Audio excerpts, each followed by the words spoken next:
Thikũ ĩmwe thutha wa kũraga ciana ciake igĩrĩ na gũcoka gũthiĩ rĩũrĩro Evans KANG'ETHE na ũrĩa nĩ Mwikuirwo mũnene wa njũragano ĩno, nĩ ikirio ngono kĩroko kĩa ũmũthĩ itũũra-inĩ rĩa Gakoigo gĩcigo-inĩ kĩa ũmbunge kĩa Maragua.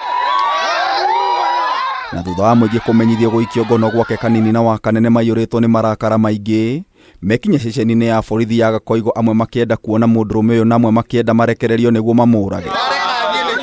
Kwa daraja hapo kwa bridge ya Maragua.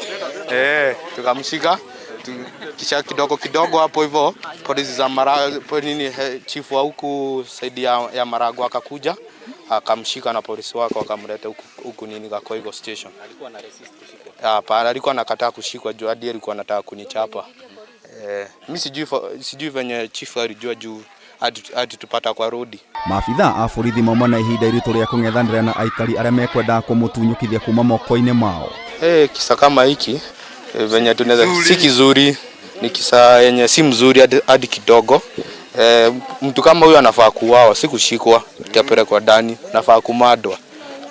Yenye nimeona leo tangu nizaliwe na mamangu sijawahi ona. Juu mambo hii naisikia kwa redio, sasa nimeona Maragua Gakoigo nikaona mambo ya ukweli.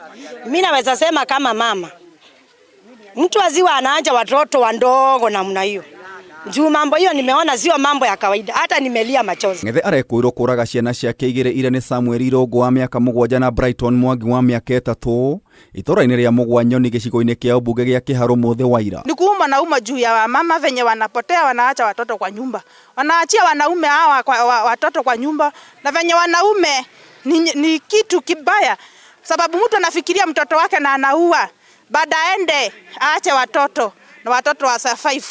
Mimi venye naongelesha wamama ni mtu akipotea anapotea na mtoto wake na anamweka bahali pasuri. Jana wengine mtu ako na akili kama hiyo aondoe hiyo akili sana, na mimi nimelia machozi kama mama. Koge na kuo kaunti-inĩ ya Naikuru abitha umwe wa borithi na ũrĩa ũkũrĩkanĩte ta Jackson Konga na rathire na kũraga mũrunawe Christopher Kimeli wa wabici-inĩ nene cia gĩtarũ kĩa Rift Valley. The cause of shooting is not yet known. We are yet to find out what actually transpired that led the Constable Konga to shoot his supervisor. Agĩkĩra ndeto ĩno mũkonde kamanda wa borithi kaunti-inĩ ya Naikuru Samuel Danyi oigĩte ũthuthuria no ũrathiĩ na mbere nĩguo gũkũrana nĩkĩ kĩrathire na mbere. Konga was on duty, Kimeli was also on duty, but he had actually signed off. He was heading to somewhere to pick his child from a certain school. So he actually had just signed off duty.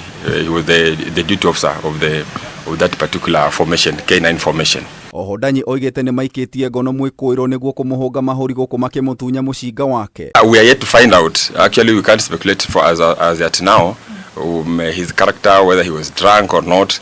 But what I can confirm is we disarmed him and he's already under custody here in Nakuru police station. Gerifotera Kameme TV, Jeta Gitau wa Wanjiku.